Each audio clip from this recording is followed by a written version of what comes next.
નમસ્કાર અને આભાર. નવસારી મહાનગરપાલિકાની ચૂંટણીઓ વોર્ડ નંબર 6 અને નાગરિકોની ડિમાન્ડ ઉપર આપણી સાથે વોર્ડ નંબર 6ના ઉમેદવાર પિયુષ કુમાર ઢિમ્મર કોંગ્રેસ પક્ષે. પિયુષભાઈ, કોઈ બહુ લાંબી ચર્ચા નહીં, ગ્રાઉન્ડ ઉપર દોડતા છો, શું છે માહોલ? આ નવસારી મહાનગરપાલિકા સામાન્ય ચૂંટણી 2026 વોર્ડ નંબર 6માં માહોલ કોંગ્રેસ પક્ષે ખૂબ જ સારો છે. ગયા વખતે જ્યારે નવસારી વિજલપુર નગરપાલિકા બની હતી ત્યારે અમારો જે વિસ્તાર વોર્ડ નંબર 5નો વિસ્તાર, વોર્ડ નંબર 10નો વિસ્તાર અને કાલિયાવાડી ગામ એમ કરીને વોર્ડ નંબર 6નું નિર્માણ થયું હતું. હાલમાં નવું સીમાંકનમાં શાંતિવન 1-2 અને CR પાટીલ તેમજ સરસ્વતી માતાના મંદિર પાછળની લાઈન મુખ્ય રોડની તેનો સમાવેશ થઈને આખા વોર્ડનું નિર્માણ થયું છે. આ વોર્ડનું નિર્માણ સીમાંકન થયું હતું ત્યારથી જ હમો આ નવા વિસ્તારોમાં તેમજ જૂના વિસ્તારોમાં કામગીરીમાં જોતરાયેલા હતા. છેલ્લા 5 વર્ષથી કામગીરી કરતા હતા. ગયા વર્ષે ઇલેક્શન હારી ગયા બાદ પણ આપશ્રીએ પણ જોયું હશે કે મારા દ્વારા લોકોના જનહિતના કામો ચાલુ જ હતા. તેના કારણે આ 5 વર્ષ પછી જે ઇલેક્શન આવ્યું છે તેમાં લોકોએ આશા વ્યક્ત કરી છે કે તમે જ્યારે ઇલેક્શન હાર્યા હતા પછી પણ લોકોના કામ કરતા છો ને જે લોકો ગયા ચૂંટણીમાં જીતી ગયેલા તે લોકો જીતીને રાષ્ટ્રપતિ જેવું લોકો સાથે વર્તણૂક કરે છે. હાલમાં આપણે જ્યારે કાલિયાવાડીમાં છીએ તો ત્યારે બધા કહેતા હતા કે કાલિયાવાડીવાળા ભાઈ જે ખરા તે બહુ કામ કરે છે, બહુ કામ કરે છે, બહુ કામ કરે છે. પરંતુ તમે પણ જોઈ શકો છો કે 5 વર્ષ પહેલાં જે કાલિયાવાડી હતું તેનાથી બદતર પરિસ્થિતિમાં હાલમાં કાલિયાવાડીની દશા છે.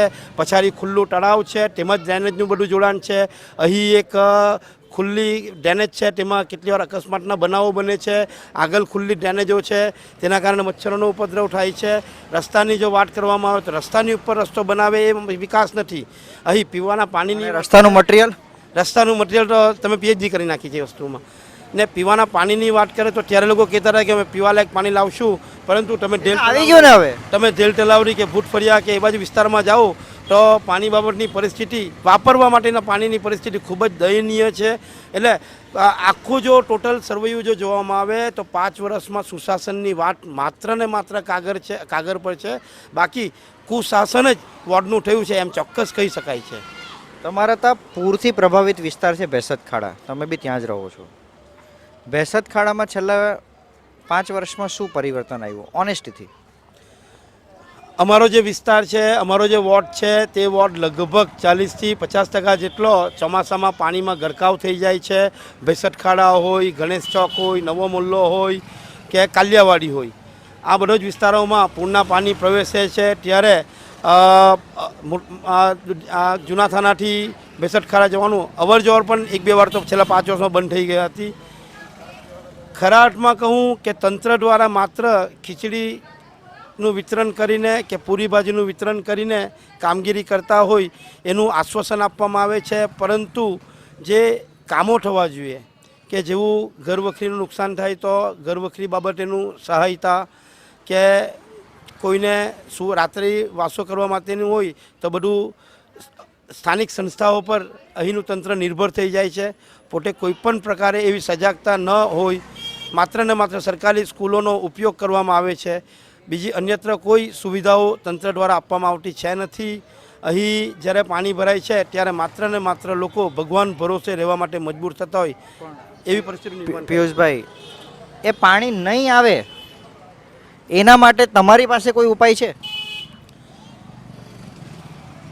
અમારા જે તમને ચૂંટીને મોકલે ને પાણી આવવાનું જ હોય અને એ લોકોએ પાછી અત્યારે ભાજપના નામની ખીચડી ખાઈ તો પછી તમારા નામની ખીચડી ખાવાની.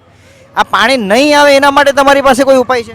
પાણી નહીં આવે એના માટે સૌપ્રથમ જ્યારે હું સુધરાઈ સભ્ય હતો ત્યારે બાંધકામ સમિતિમાં હું પોતે એકવાર મૌખિક રજૂઆત કરી હતી કે આપણે વીરાવર ગામમાં જે નદી છે તો ત્યારે એના પર કંઈ પારા બાંધવાની કે એની કંઈ જોગવાઈ બાબતે જોવું જોઈએ. પરંતુ એ જે ગામ છે ત્યારે ગ્રામ પંચાયતમાં હતું ને પછી જ્યારે એનો સમાવેશ થયો ત્યારે અમે સુધરાઈ સભ્ય હતા નહીં. ત્યારે પણ અમે મૌખિક રજૂઆતો કરી હતી કે આના પર પારા જો બનાવ્યો હોય નદીને ડ્રેજિંગ કરીને તો કદાચ પૂરના પાણી આપણે અટકાવી શકીએ.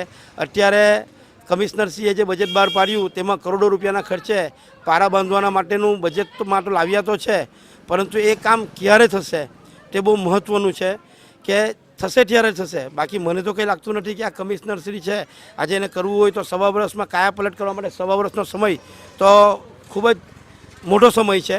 પરંતુ કમિશનર સાહેબ આવ્યા પછી પાણીની ગુણવત્તા પણ નથી સુધારી શક્યા. એ માત્ર ને માત્ર ભારતીય જનતા પાર્ટીના ઈશારે ચાલતા અધિકારીઓ હોય એવી શહેરમાં ચર્ચાએ પણ જોર પકડ્યું હતું. શું કહેશો તમારા મતદારને એક લાસ્ટ ફાઇનલ તમારા તરફથી કંઈ કહેવું હોય તો એમ સાચી રીતના? પછી એવું નહીં કે તમે વાયદા કરી દઉં. અમારા વોર્ડ નંબર 5માં અમારા મુકેશભાઈ જે વાયદા કર્યા અત્યારે શું દિશા છે તમે જોવો છો, તમારા વાયદા ખોટા નહીં પડે પરેશભાઈની જેમ અહીંયા બી એમ. વાયદાને વચન આપવાનું કામ તો ભારતીય જનતા પાર્ટીનું છે ને આપીને ભૂલી જવાનું સારામાં સારું જ્ઞાન જો હોય તો ભારતીય જનતા પાર્ટી પાસે છે. અમે તો નક્કર કામગીરીમાં માનીએ છીએ. જે આંખથી દેખાય છે તેની જ અમે વાત કરીએ છીએ. અમે જો જીતીએ કે અમારી જો અહીં લોબી આવે તો અમે અમારો મેનિફેસ્ટો જાહેર પણ કર્યો છે. અને જો પર્સનલી મારી જો વાત કરવામાં આવે તો અમે તો વર્ષોથી જનહિત જેવા કામો કરતા જ આવેલા છે. અહીં મારું મુખ્યત્વે જો હું જીતું તો અહીં જે પાણીની ગુણવત્તા છે તે પાણીની ગુણવત્તા સુધારવા માટેના મારા મહત્તમ પ્રયત્નો રહેશે. ખુલ્લી જે ગટરો છે જેના કારણે મચ્છરનો ઉપદ્રવ થાય છે, જે પાણી ઘેરાય છે તો મચ્છરનો ઉપદ્રવ નહીં થાય તેના માટે એનાલિસિસ કરાવીને એ બાબતે કામગીરી કરવામાં આવશે.